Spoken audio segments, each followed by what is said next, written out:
Why are atheists so mean and stupid? Why can't they just see the obvious? Is maybe something a believer would say, I don't know. But recently, I found a guy that has 3 things which easily prove the existence of a god. Why has it taken so long if it's just that easy? Finally, we're about to learn the truth and have a god proven to us.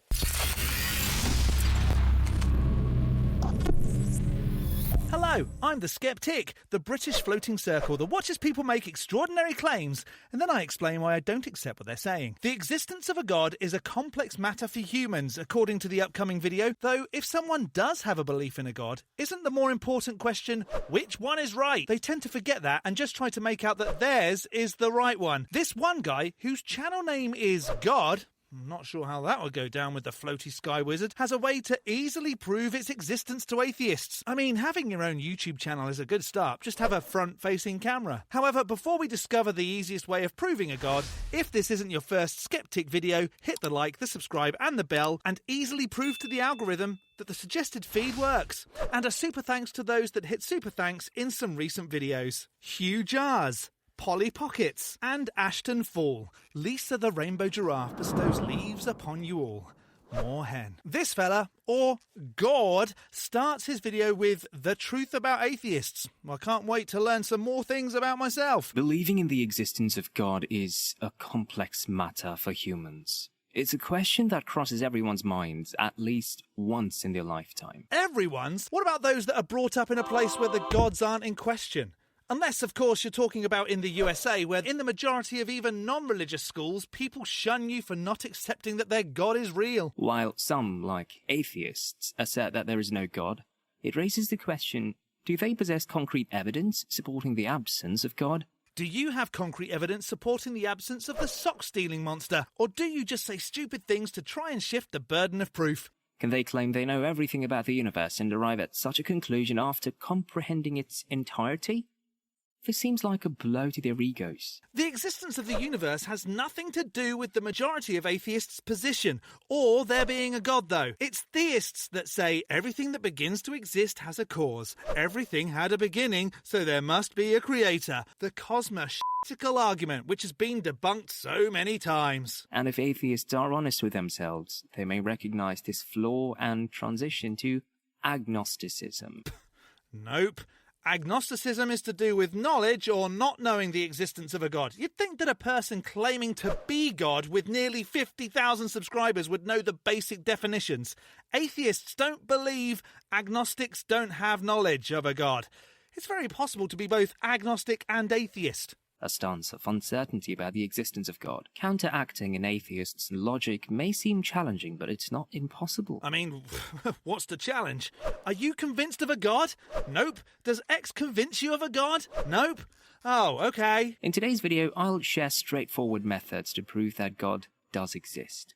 You've likely encountered someone who, when you shared your faith, mentioned not believing in God, and chances are that you found it difficult to prove to them that God indeed did exist. In the early 2000s, new atheism gained popularity, driven by figures like Stephen Hawking, Richard Dawkins, Sam Harris, and Christopher Hitchens.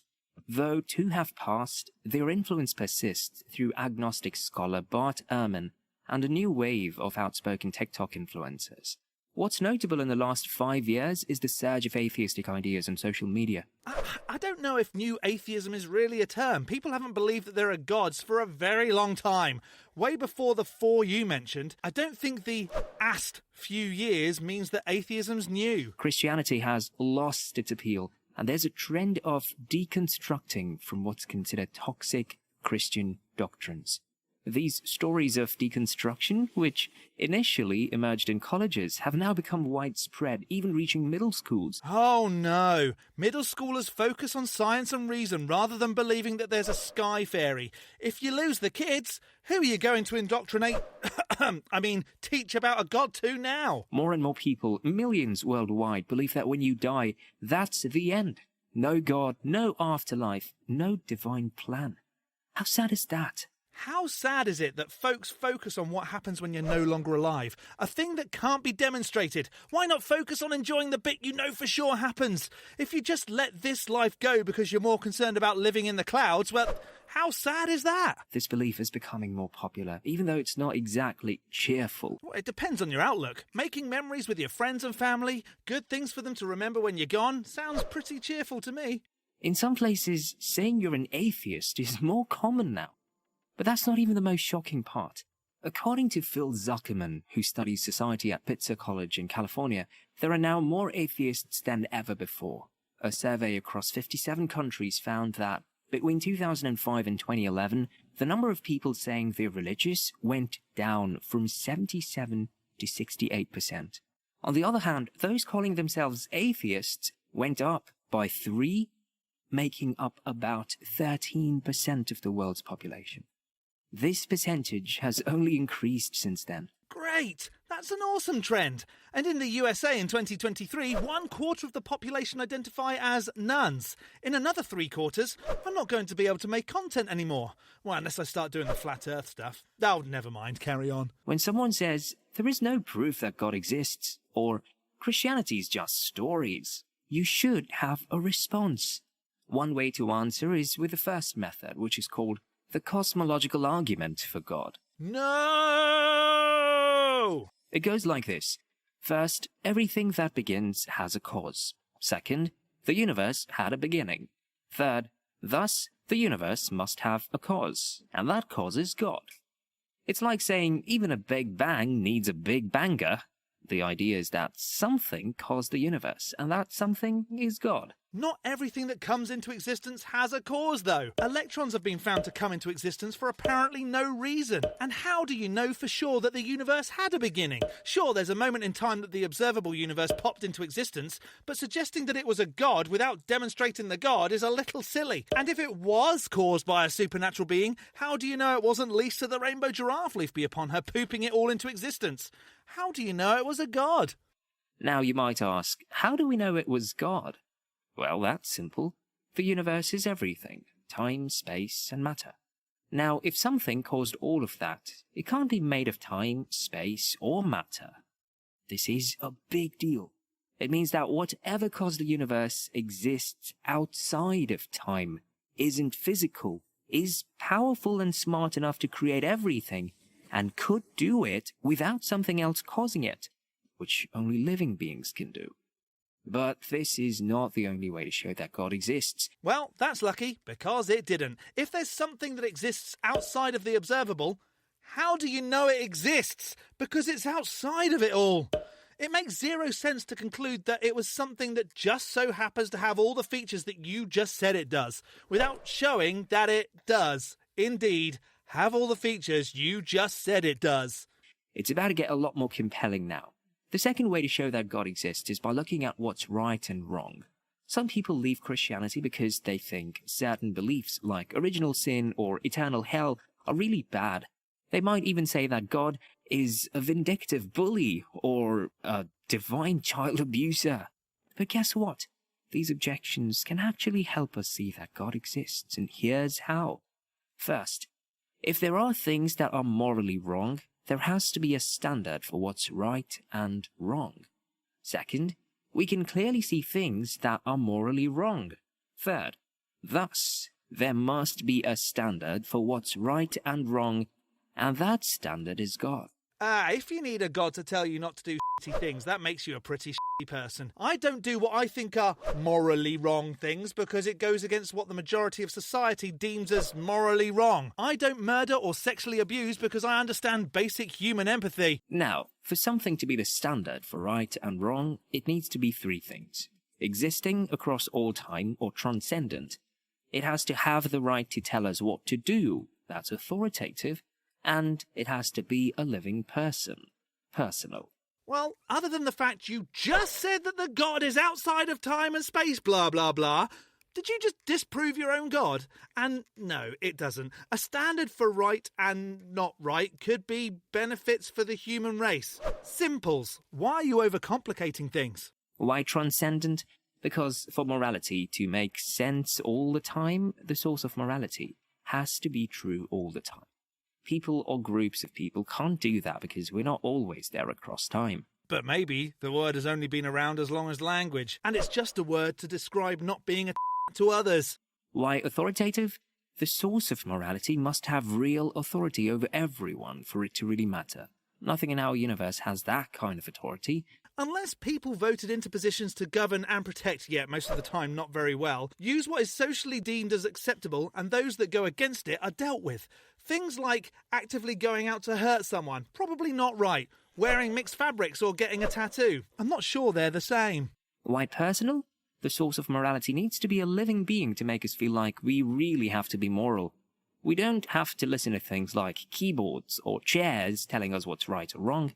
No, so you can just listen to the folks around you. Maybe learn from decent parents. Now, when you put all of these things together, you get the idea of an eternal, authoritative person outside our universe. Hell yeah, you do. Lisa the rainbow giraffe, leave be upon her, who ate the God of the Bible just after she pooped the sun into existence. Basically, God. So, instead of showing that God doesn't exist, the fact that we know what's right and wrong actually tells us that God must exist. But it gets even more powerful than this. I'd hope so again, because so far, there's been nothing. And actually, why wouldn't you start with your most powerful argument? That way you wouldn't need the other two. The next way to show that God exists is by looking at the historical evidence of Jesus' resurrection. Oh dear. That is one big pile of It's interesting how some people talk negatively about early Christianity, saying it was chaotic and that a group made up stories about Jesus becoming God, writing them in the Bible and calling anyone who disagreed a heretic. Now, even if these claims were true or the Bible got messed up, there are still historical facts agreed upon by most historians and scholars that prove God's existence, and here they are. Most, but not all? Huh. The first fact is that a Jewish rabbi named Jesus of Nazareth was killed by crucifixion by Romans in the 1st century. Secondly, after Jesus died, his followers believed they saw him alive again. The third fact is that their lives changed a lot because of this belief, even to the point of being willing to die for it. A person dying doesn't prove a god, and I'm sorry, but if you have a beard and long hair, you look like almost every other person with a beard and long hair. That doesn't prove a god. And being willing to die for your belief doesn't prove a god. Come on, I thought this was your strongest argument, matey. Both James and Paul, who were against Jesus' message, started believing in his resurrection after claiming that Jesus spoke to them after his death. Lastly, Jesus was buried in a tomb in Jerusalem, and the tomb was found empty shortly after his death. These are strong facts.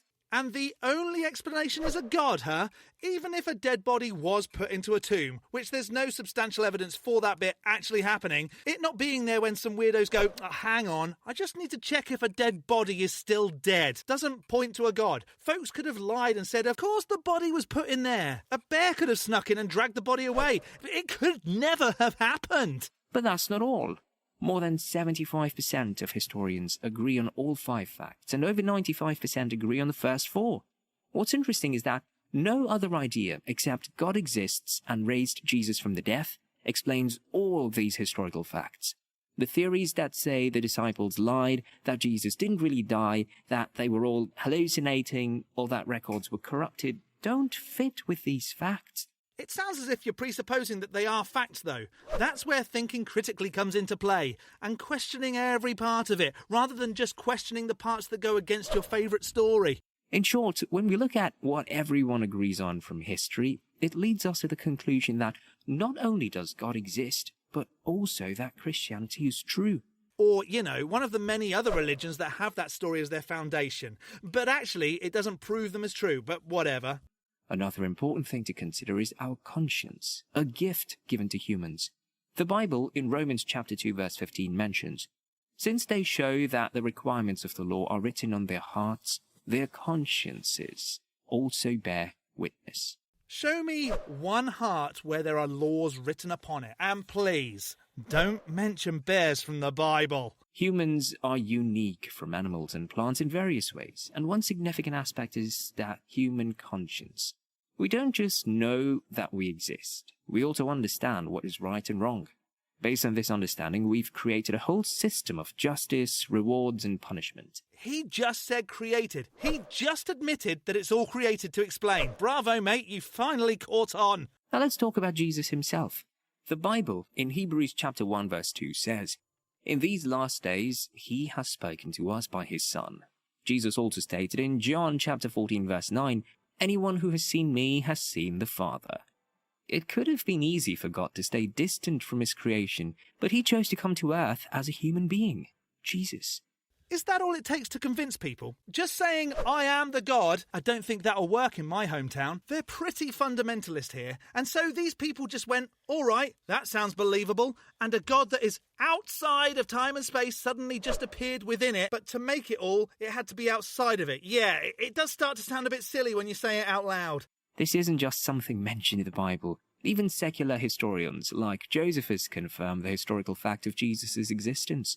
Yes, a man called Jesus could have been crucified in 33 CE or whatever it was, but there's absolutely nothing to suggest that he was a god, other than folks saying that someone that looked like Jesus said they were Jesus, God's son. Jesus not only claimed that God exists, but also that he, himself, is God in human form.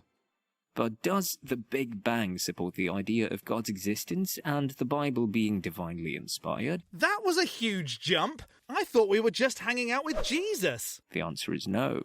St. John Paul II warned against using the Big Bang theory to prove God's existence. In 1985, he mentioned that seeking scientific proof of God would be a mistake, as it would bring God down to the level of worldly beings. He emphasized that science has limits and cannot confirm or deny God's existence, since God is beyond the material world. Well, isn't that lucky? Though it does seem fortunate that sometimes the God is a human person, but when you want to test its existence, suddenly, oh, sorry, it's outside of provability.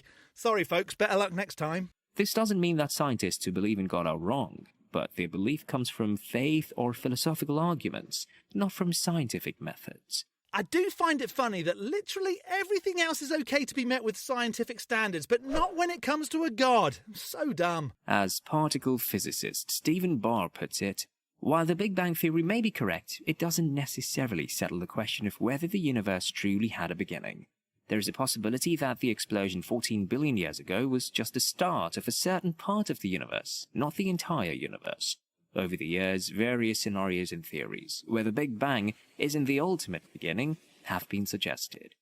Were you aware that the Bible sets forth a test to demonstrate its inspiration and establish the existence of God? Wait a second, why would you read that whole quote and then just ignore it? If you're about to say, but in the Bible it says this, you actually have to demonstrate that the Bible's true. We can't go back to you just accepting it is, therefore it must be. This argument and evidence for God's existence are present in specific passages within the Bible. No.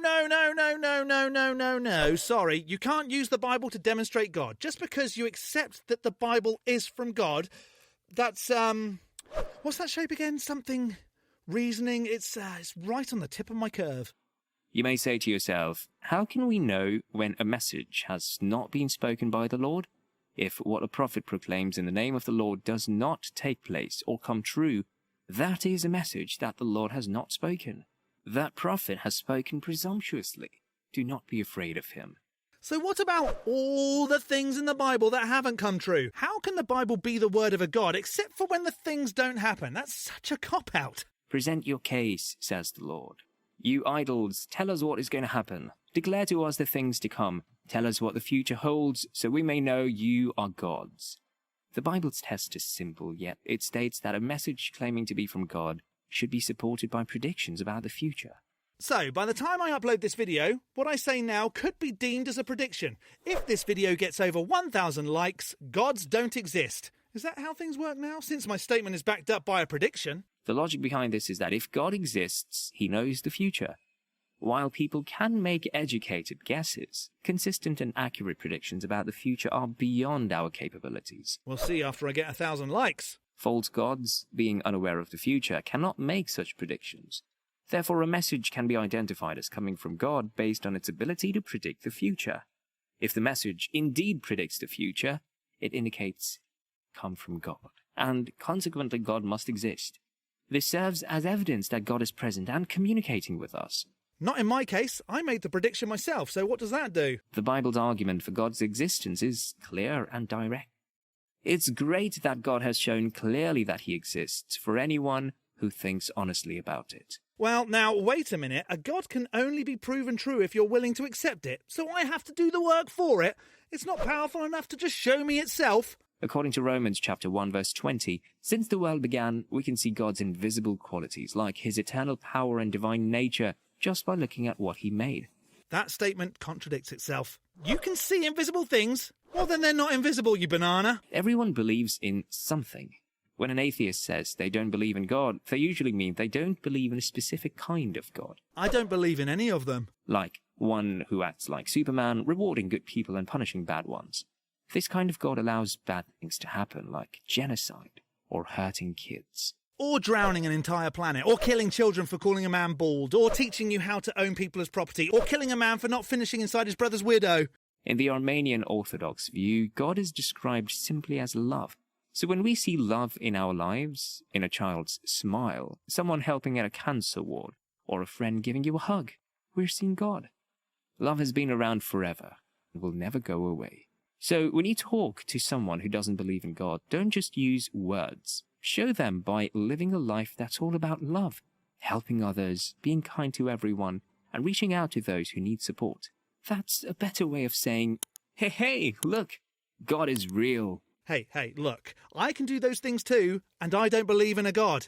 Now what? Look, I'm an atheist, and after that, I'm still an atheist. I don't think you easily proved anything, just some very old arguments that have been seen countless times, but maybe something easily jumped out at you and now you're convinced. Let me know in the section below. I'm going to skeptic this as me still easily being atheist. A big thank you to this month's top level ticks on Patreon. Tamo, the barely bearable atheist. George, Godless Granny. Addy Rockhart, the Enixes, Jakari, Elizabeth, Whiskey Tech Fred and Rick, as well as all the $3 base ticks. You can become a supporter on Patreon too at patreon.com/theskeptic. The link is in the description, along with links to all my other socials. Don't forget to hit the like button and subscribe if you haven't already. From me, the Skeptic, stay safe, keep thinking logically, and ask questions. Skepticism is the first step towards truth. See you next Saturday.